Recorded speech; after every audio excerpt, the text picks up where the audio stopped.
Welcome to the Journey Chez Chem. I'm so excited. We're starting something new today. You may need to look at a textbook to find out some of the things that are being asked of you in the 2 warm-up questions. Well, please do them to the best of your ability, and we'll discuss them in a moment.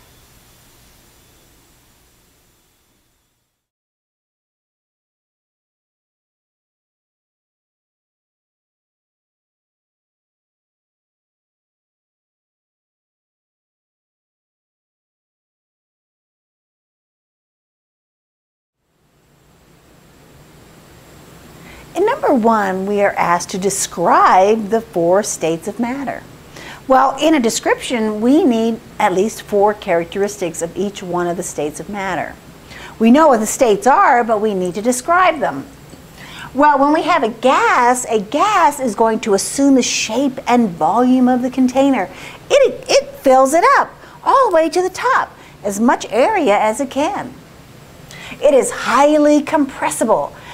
That's why when we ship gases across the streets or the roads in a country, we compress them down, we liquefy them. That's called liquefaction, because we don't want to ship a bunch of empty space. That would be way too expensive, and we need to do so at the best price possible. They flow easily, and diffusion occurs rapidly. Well, diffusion is where we go from a high concentration to a low concentration. So if I were to spray something in one part of a room, it would quickly disperse and go to areas of lower concentration. So those are 4 characteristics of gases. I will give 4 characteristics of each one of the phases. The second phase that we have is liquid. Well, liquids don't assume the shape and volume. They only assume a portion of the shape of the container that they're in. And they are not very compressible, but they do flow readily. And diffusion does occur, but very slowly. Then we have solids. Solids retain their own shape and volume in fixed positions. They are not compressible, they do not flow, and diffusion basically does not happen. Then we have a very interesting one. We have plasma. And plasma is composed of ions, electrons and positive ions. And it occurs at extremely high temperature, primarily in outer space, like in the sun and in the stars. There's a lot of plasma. And the high temperature is about 5,000 degrees Celsius. So that's why it occurs primarily in outer space. That's a very interesting one. And those are the 4 states of matter. The second question asks, what is the difference between a physical change and a chemical change? A physical change occurs in the appearance of the substance. For example, if I break a pencil in half, if I stretch a rubber band, if I boil water and it goes from the liquid to the gas, if it changes its state, it's still the same compound, and therefore it is just a physical change. It is not a chemical change. A chemical change is when a new substance forms that is no longer what the original one was. It's now a new substance. And that would be a chemical change. And that is the major difference. Now, we are going to discuss matter, and I will be right back, so get ready to take some notes.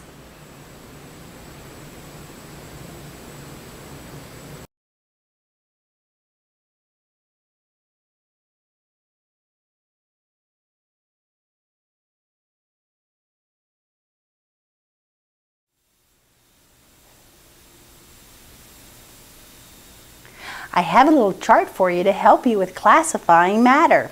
We have 2 basic types of matter. It is either heterogeneous or homogeneous. Heterogeneous means that there are distinct areas in the mixture that I can tell. Like if I had salt and pepper mixed up together, I could see the black spots and the white spots. So heterogeneous, there are distinct parts in the mixture. Homogeneous, it is all uniform throughout. And then if we have a homogeneous mixture, it can be separated again.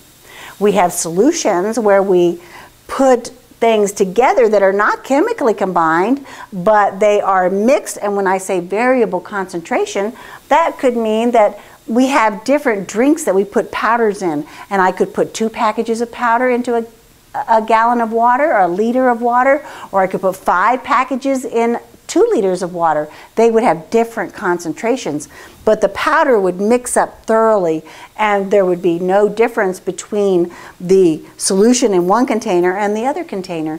They would look all identical, and that would be homogeneous. Well, if it's not a solution, and oftentimes our solutions are liquids, but they're not always liquids, then we would have a pure substance. Well, pure substance only have 2 categories. They're either compounds or elements. The elements are on the periodic chart, and the compounds are when these elements are combined chemically to form a new substance. And then metals we've had before are either, elements are either metals or nonmetals. And this is a basic idea of how we classify matter. And the chart is also given to you, so you will have it. Now I need to talk to you about a description of an element. So you need to get the worksheet A out, and we'll go through some of that together so we can learn about different types of physical and chemical properties.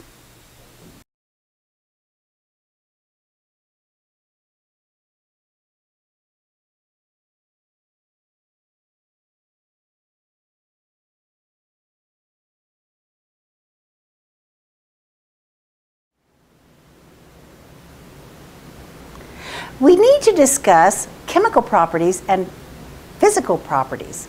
Now, chemical properties are when we form a new substance.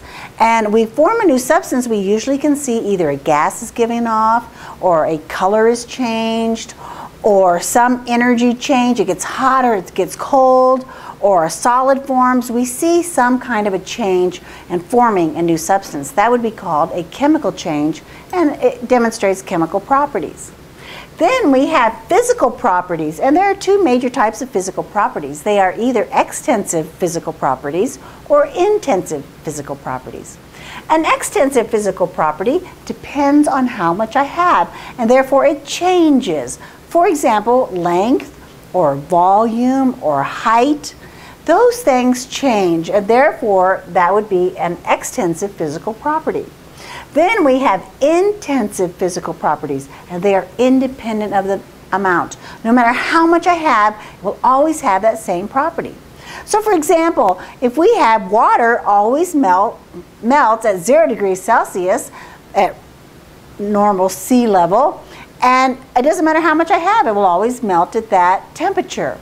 Whereas in an extensive property, there are things that do change, and oftentimes students mix up atomic mass, because mass can change. If you're taking the mass of something, you could have a sample that's 10 grams or a sample that's 20 grams. However, atomic mass that's on the periodic chart does not change, and therefore that would be a physical intensive property. Atomic mass is a physical intensive property. So extensive physical properties change, intensive physical properties do not change. The way that we're going to learn really how these things work is by looking at descriptions of elements. And as we look in the description of the element, we can identify what are physical extensive properties, what are physical intensive properties, and what are chemical properties. So you need to get out worksheet A, and we'll discuss that together.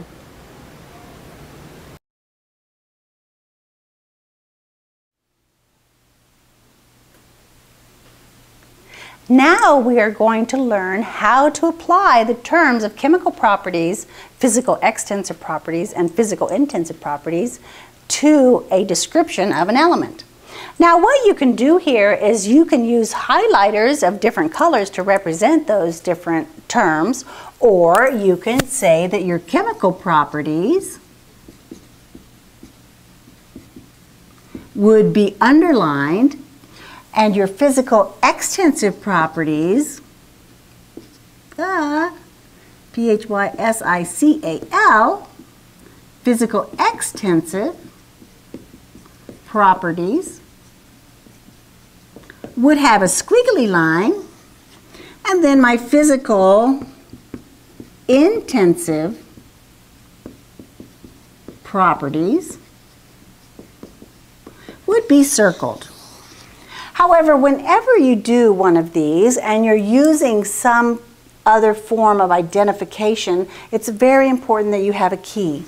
We always need to know what those symbols represent. Otherwise, it's very difficult to go back and know which property is which. So we always have to have a key to what we're doing when we have a description. And today we're doing worksheet A together in the very beginning to identify the various properties that are listed in the description. Well, we have magnesium here, and it says that the origin of the name is the Greek word magnesia, which is an area of Greece. Well, that's just informational, so that's not really a property. Then we are given an atomic mass of 24.3050. Now that is a physical intensive property, and therefore I'm going to circle that. Or if I have a highlighter, I'm going to mark it the color that represents the physical intensive properties. Atomic mass is one that creates some problems for students because it is not mass in the normal sense. It is the mass that we get from the periodic chart, which is based on the average atomic masses of the isotopes found in nature. I can look on any periodic chart and the atomic mass will be the same for that element. So that's why it is a physical intensive property. No matter how much I have of it, it will always have the same amount of atomic mass. Then we have the atomic number is 12. Well, that is also a physical intensive property because that's the number of protons and it never changes. At least in the very beginning, we don't do any nuclear reactions. So for us, normally the atomic number, the number of protons, does not change. The group number is 2, and that is a physical intensive property. However, some of these things can have a variety of ways of looking at them. Well, I could say group 2 elements normally have a positive 1 charge, and that is how they're going to behave with other elements. So I could consider that to be chemical. And therefore, it's a matter of interpretation and which perspective that I'm looking at. Now, on the assessment, you will have to pull out various properties, and therefore we want to make sure that the ones that we pull out are definitely the ones that would be identified as one of the properties that is being asked for. Then we are given that it is an alkaline earth metal. Again, that is physical intensive. If I'm just saying, well, that's the group that it's in, it's never going to change no matter how much I have. However, it does give me an indication of how it will behave with other elements. So it could also be chemical. So we have to be careful on those. It is found on the periodic chart in the 3rd group. And again, the 3rd group tells me that it's on the 3rd energy level, not group, 3rd energy level. And that gives me an idea of some of its chemical properties. And so that could be up for discussion. Well, then we have an ending electron configuration of S2. Well, that tells me that it has 2 valence electrons, and that is a definite chemical property. So it is silvery white. Well, silvery white color is always physical intensive property. And it can be found in foil, sheets, or rods. That's just a descriptor. It has a melting point of 650 degrees Celsius. Well, no matter how much of the magnesium I have, it will always melt at that temperature, and therefore that is a physical intensive property. It has a boiling point of 1090. That's pretty high, and therefore that is a physical intensive property, not because it's high, but because boiling points never change, no matter how much of the material I have. If I have water, normally at sea level, it will always boil at 100 degrees Celsius, and that will never change, no matter how much of the water I have. Therefore, boiling point is a physical intensive property. The density is always the mass for a particular volume. That is also a physical intensive property. And sometimes we're given the conditions at which those densities are. But under those conditions, that it would be the density. And density is a physical intensive property. It has a valence of 2. That is a chemical property. It was discovered in England. That's informational, and isolated by Davy. That's more informational. Approximately 60%. That is a physical extensive property. That's an amount. It could change. It's an approximation. It's not an exact number. And it is also a compound production. The compound production of magnesium comes from seawater brine, and therefore we're talking about compounds and we're not talking about the element magnesium anymore, and therefore that would be a chemical property. Seawater is approximately 0.13%. Again, we have the approximation, and that would be a physical extensive property. Extensive properties can change. And the Earth's crust is about 2.5% magnesium. And so those key words of about and approximately tell me that it is physical extensive property. It is always found with other elements. That would be a chemical property. That's how it behaves with other elements. And some of the minerals in which magnesium is found is dolomite, brucite, olivine, and magnesite. Those are compounds. Those are ores where we find the magnesium. That is how it is combined together and would be a chemical property. It's the fourth most abundant cation in the human body. Well, when it's a cation, that means it has a positive charge. Positive charge. Cations, I remember it like this. We have a cat. And that's a cation with a positive charge. And therefore, that means the magnesium has lost 2 electrons, and that would be a chemical property. It tarnishes in air. Well, that means it's reacting with the air, and it's forming a new compound. That is a chemical property. So you get the idea. I think you can do the rest of this on your own. And your facilitator will have the correct answers. So you finish this up for this evening, and you should be in good shape of understanding what chemical properties are and what physical extensive and intensive properties are. Well, that was some fun, and we sure learned a lot today, and I can't wait to see you tomorrow. Bye!